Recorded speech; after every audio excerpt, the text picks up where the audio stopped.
Pemerintah Kabupaten Pali optimis menurunkan angka kasus stunting dapat turun dan mencapai target nasional 14%.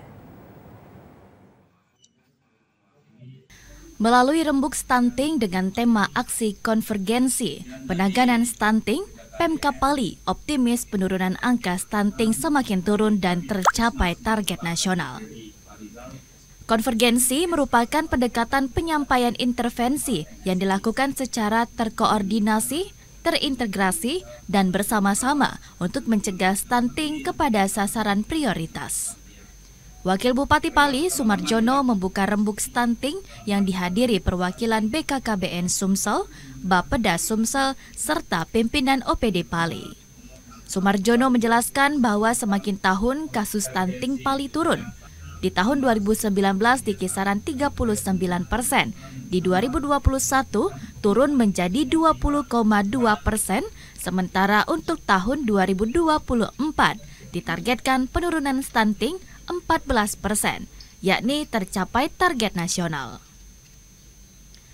Pemerintah Kabupaten Pali mengajak semua pihak bersama-sama mengatasi permasalahan stunting. Di samping itu, menghimbau masyarakat untuk selalu memperhatikan perkembangan pertumbuhan kesehatan anak-anaknya. Sejauh ini, penanganan kasus stunting di Kabupaten Pali telah berjalan dengan baik dengan beberapa program pencegahan dan penyembuhan dalam penanganan. Penanganannya kan ibu-ibu kita lah yang nanti kebetulan malu, bahkan susunya untuk anak malu. Lempar ke sama kambing, lempar ke sama sapi. Akibatnya kalau bisa anaknya tumbuh menjadi sapi. Ya, maka tidak perlu mengeluh kalau ada anak kita nakal karena kesalahan kita, ibu-ibu yang muda. Tidak perlu malu. Untuk bapak dan untuk anaknya wajib.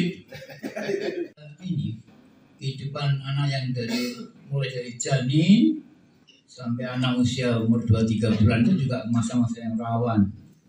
Kalau mungkin nanti akan diterangkan oleh yang ahli, bahkan dari mulai awal menikah, awal hamil, sampai dengan anak usia 2,5 tahun itu memang sangat riskan, terutama dilihat dari pertumbuhan otak dan sebagainya. Berdasarkan data, rembuk stunting ditandai dengan penandatanganan bersama penanganan stunting dan pengisian materi sejumlah narasumber. Muhammad Usniawan, TVRI Sumatera Selatan melaporkan.